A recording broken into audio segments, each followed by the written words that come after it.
What is up, crypto fam? It has been a minute, actually more like 4 months since I've done a video. Coming back at you because I want to give you guys the next set of levels that we should look at, where the market's going to potentially go, and why I've been saying the same thing consistently since January of 2020, and why nothing has actually changed regardless of all the BS in the market, regardless of all the FUD, regardless of the SEC, Gary Gensler, what's going on with Coinbase, Binance, and the rest. This is the market. This is what it's going to be. This is the way it always has been. Coach K is back to give you the answers you've been searching for. Fat kiddo. All right, so we've been looking at the charts and going, what's happening in this industry? There's been some really ugly movements. And so I'm going to chart today all the levels that you guys should be looking at for different projects. I'm also going to give you some alpha. And you're probably going, Coach, what are you doing? Why in God's name are you focusing on Algorand? Well, I have a little piece of alpha for you guys. Anytime the SEC has ever attacked a project that's a blockchain like Ethereum or Bitcoin, they've prevailed and gotten stronger. I don't see these as centralized entities, and I do not see them as securities. Otherwise, everything is a security because node-driven decentralized networks are not technically securities. They are decentralized, and if it's decentralized based off their own SEC rules and regulations that they created way back in the day, that means it should not be a security. So we're looking at things that have gone on drastic declines today, and we're looking at what we would call them distressed assets. So distressed assets, what does that mean? Well, it means it's something that's gone down between 95 and 98%. Algorand's down 96% from its all-time high. These are the types of projects I'm looking at buying because they have not broken out. ADA, another great example, only went into the weak buy zone, never really got lower. So we're still looking at the same levels as we were in the past, but now because we made that low over here, I'm actually just gonna bring this one down a little bit. All right guys, so we used to have the weak buy a little bit higher up in this zone right here, and we can go back all the way into this zone over here, but this zone is not held, right? So what am I looking for? And it's very simple. We look at the chart, you can see there's this buy zone, this double bottom opportunity over here, around 23 to 25, 26 cents. I'm looking for the price to recede there. Now, we did have a stronger buy zone that we never got into, and potentially from the FUD that's been created, we could get there. Now, I just personally don't think we're gonna even see it. I just don't see it happening personally, but I've seen a lot of things that I didn't see or think happen in the crypto space. So we're looking at ADA, we're looking at buys between 27 and 22 cents. And then if we go lower, we'll probably right down all the way into that 14 to 17 cent range. That's what we're looking for Cardano. All right, so we look at Atom. Atom is a project I've really liked, I've always liked. There's a nice liquidity pocket in that zone right here, anywhere between $9 and $7. But if we're really going to look at strong buy zones, we're going to start looking down in the $5 to $4.50 range, somewhere in this zone, a little bit lower if we're looking at really catching that really big bottom, somewhere in this range in between this buy zone. So I'll be buying all the way up, actually up into here in this zone. And slowly buying a little bit and then buying more as it goes down. I've obviously bought in once, but I'm looking at now, okay, slowly starting to deploy more capital. We're going into summer, so things will slowly come down, in my opinion. And with the attack from the SEC, we should really be diligent in looking for levels to buy, not be looking at levels to sell. If you guys are selling off, and I'll give you a good example. This is not telling you financial advice, but this is really good example. If you guys are looking at selling something down 90% from the all-time high, can it go down more? Yes, it could go down from buying it another 23%, another 30%. But what's the upside? Well, if we get it down here in this buy zone and we go back up to all-time highs, it's 12x. This is what I'm looking at. I'm looking at for potentials of projects to do a 5 to 7 to 10x. Some of them may do more, some of them may do less. But if you look at things down this much that have good communities, that have big amounts of users, this is the way to go. So we look at BNB. BNB is thrashed, right? And I think this is a great opportunity, to be honest. Like, we're looking at this. This was holding, and it got thrashed by the SEC. Now, when we look at levels to buy, does anyone remember what we look at? We look at these long wicks, or what we call liquidity pockets. So we see there's nice liquidity pockets just a little bit lower, and we'd be looking to buy probably somewhere in the lower part of this liquidity pocket, somewhere in this range. So I'm setting buy orders at $240 and at $218, and then your lowball buy order is at $180 because that could happen.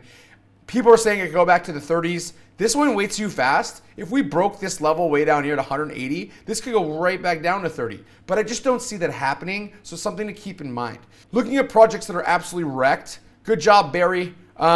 This project is shreked, like madly shreked, and that's in DAG. DAG works with the government. No one likes the government, and apparently no one else likes DAG either. It's down 94%.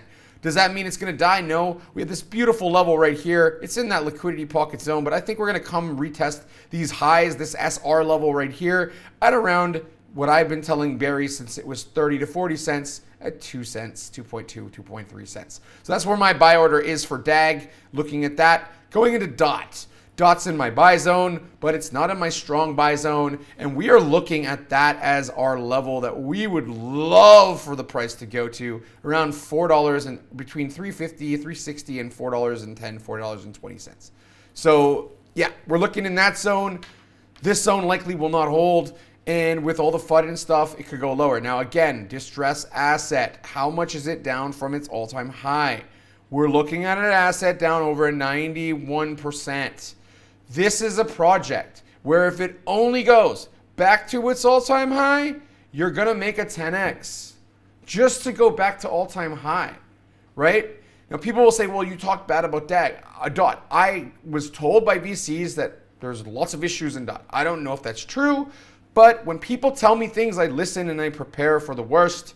So I was preparing for the worst. Now, this is one of the projects that I think will definitely have a big comeback. It's been scrutinized by the SEC. Well, not really directly, but Binance US delisted it for some reason. It's very decentralized and a very good project. So it's in the buy zone, right? We got this little bit, but I don't know if it's going to hold that. We had this beautiful liquidity pocket from when it launched way back in the day where, it's got liquidity there that never got cleaned up really. So it could come back into this zone in the 20s. I don't think we will see $20 because if we do, I'm just going to buy more. EGLD is going nowhere and their ecosystem just started building. I don't see it going anywhere anytime soon. All right, looking at Phantom, I did think we're going to come lower than this week buy zone. We have a really nice buy zone down here in the 3 cents. I don't know if we're going to get there. It could also come down to 5, but this zone should hold. We have a long way to go to get back into that zone. It has to drop another 50%. Could happen for sure. But in terms of buying Phantom, if you didn't buy down there, like your risk reward is about 9x to go to all-time high. If you're a big fan of Phantom, you might want to wait a little bit longer for that to drop down. KDA is the outlier here. Everyone told me it could never go any lower than my buy zone when it was way up here at like $3, $2. Well, all you guys were wrong. And KDA has lost significant amount of push. And I really don't like to see it down 98%. But here's the upside of a project like KDA. It is a real project. They aren't going anywhere. But what is the upside of KDA to go back to its all-time high? Yes, that could potentially be just to get back to all-time. Maybe it doesn't get there. Maybe it gets halfway. Halfway to all-time high, guys, is 20x. It's a good risk reward for a it has a 9-figure net worth of an asset. These are good ones to look at, right? Then we have Loop Ring. This one's been around forever. Hit my target and dropped back down from a nice older trade there. I'll just delete that. And again, another asset that had a really nice move up, but came down 95, 96%. It's right down to 93 and at 0.8%. We're going to look at buying this one, or at least I'm going to be looking at buying this one around this zone right in here. right around here. This is where I'm going to look to buy. On the bottom of that area right there would be somewhere in the 20-30% lower range. And if we, for some reason, lose that, we're looking at going a little bit lower down into this zone, and that would be a little bit bigger of a drop. Again, looking at the upside of this coin, it's about a 12-15x to get to all-time high from current price. Then we look at MATIC. People ask me, why MATIC, why MATIC, why MATIC? Here's why MATIC. It's on a level right here, and it might bounce. If it doesn't bounce, we have, this pocket right here, right there, that we could go into. That would be a really, really big drop from here, but it could lose it. So you never know. A lot of FUD from the SEC and stuff. And MATIC was one that I didn't really want to buy too much of in the bear because it only went down 75%. And, I would like to see it down 90%.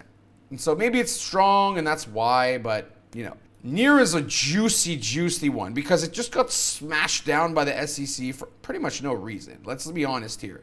And when we look at this and we see, okay, where's our liquidity pocket? It's right around here, right? We have a nice liquidity pocket. Well, let's bring it down a little bit lower. We got this pocket right here at around $1.20. I don't see us going much lower. If we do, we'll hit 92 cents. These are areas to look at. How far is it down from its all-time high? Great question. It went down 94. It's down 93% currently. Again, where would it go? How much of a gain would it be? And remember, this didn't really move last cycle because it came out not too long ago. It still would get to 13x from here.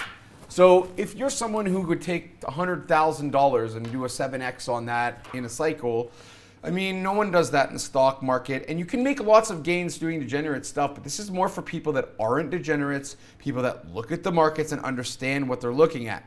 See, this one is a very interesting one. It came up during the bear market very high from like $42 to $200. Now it's sitting at like the support level, which you can clearly see is, pretty much right here in this area. So as you can see, it can come down to this level right here, this liquidity zone, and it could bounce. So it's not really like in a position where I would say it's great buy yet, but Quant is one that I'm looking at. Rune is one that is also down immensely from its all-time high. Went all the way down to 95% lows. It's basically double bottoming here. We can look at that coming down to 80 cents again before we buy. And yeah, that would be fine by me because remember, we like stuff that goes down 90, 95%, 97%. That would be 96% of a drop. Solana, another one, hit my buy zone on the way down. This is from when we came down. That was buy zone number 1, buy zone number 2, and then sold off when I saw that we couldn't break this level after a few attempts. Actually, I sold it right here, to be honest. My Solana, I sold right on this like third or fourth attempt of the 200 EMA. I was like, this is not going to do what Bitcoin did, and it was time to get out. So generally, I buy about 30% in the first zone and about 70% in the second zone. So I ended up selling off on this level right here where we couldn't break the 200 EMA. And then we had all this FUD and stuff. So yeah, I got out. I think that Solana definitely can come back down to our lower buy zones in the 12s. So keep your eyes open for that. STRAX is at major support levels. I think we could definitely touch that bottom level of 37.8 cents. So that's where you should be looking at for that one. THETA definitely went lower than I expected it to go. We've been looking at this 50-60 level for quite some time, and I thought we would retest it. But I thought as we were coming off of that low that we may go higher, but we didn't. And obviously based off the market, that's why. So this one's down 95%. If you believe in THETA and what they've been doing and that they'll come back, great project, something you keep your eyes on. Waves as well came to my lower buy zone. I don't know why it's not there anymore, but we had another lower buy zone down here before. So it came down to that zone. If it goes any lower, we're looking at it going under $1. I think it'll probably hold. But again, a lot of scrutiny for Waves. There's been lots of issues. And I don't know if any of you remember when I sold off on this huge pump. That was probably a short that I should have left open till now. But didn't expect it to go this low either. No one ever does. And then Tezos. Tezos likes to do these moves every cycle. This level right here is one that I'm watching very closely. You don't see because this is on Binance, but this has been lower before in the past. We can definitely see this come down to 70 cents. Keeping my eyes on Tezos. Don't have a big bag of it because, you know, how many blockchains are going to survive the long haul? That's the big question that everyone's asking. So I'll stop there because obviously I can do another video later on this week, but I just want to give you guys a really good analysis of where the market's at. And when it comes to Binance and the SEC and what's actually happening with them, it's as simple as this.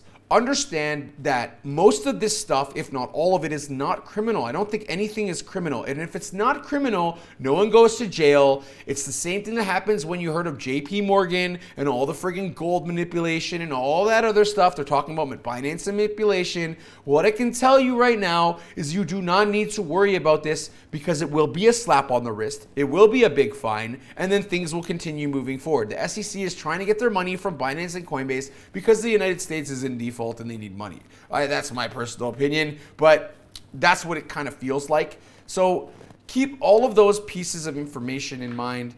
And I just really wish you all the best, guys, because I want everyone in this industry to be a success. And the only way we can do that is by supporting each other, supporting the industry, saying no to CBDCs, saying yes to sovereignty and autonomy of our money, and being able to work our way up as a community, not as an influencer, not as a project, not as a maxi, but as a community. Stop hating on each other. I know I hate on people like Richard Hart because I think it's a Ponzi. That's one thing. But stop hating on people that are doing legit stuff. I don't hate on Pulse Chain because Pulse Chain is an actual blockchain. I don't know if it's going to do well, but at least it has a value behind it, not just stake and earn more tokens. So yeah, we'll leave it there, guys. I hope you have enjoyed me coming back and being with you guys again. I'm going to try and start getting on a couple times a week now, giving you more updates as there's been a lot of requests for it. So keep your eyes and ears open, fam, and much love to all of you guys. We're going to be back. Everything's going to be okay. You do not need to panic. Look for the big distressed assets now. Don't wait till they start going back up and you lose the 5 or 6x potential that you could have had and buy in for a 3x. Look at the opportunities, set the trades, set your limits, and get ready, because in a year from now, we are going to be in a bull market and the number of the chart will go like this, straight up. If you have not looked at it before, you should look at it now and understand that, because there is big stuff coming, big funds coming, and the government is never going to stop that because smart money has SPVs, they have big trusts, they have lots of ways to avoid the United States and will. So, much love, guys. I'm Coach K. Hope to see you all again, and keep living your best life. Don't worry about prices of coins right now. Worry about where are you buying those coins. This is your decision. This is your time.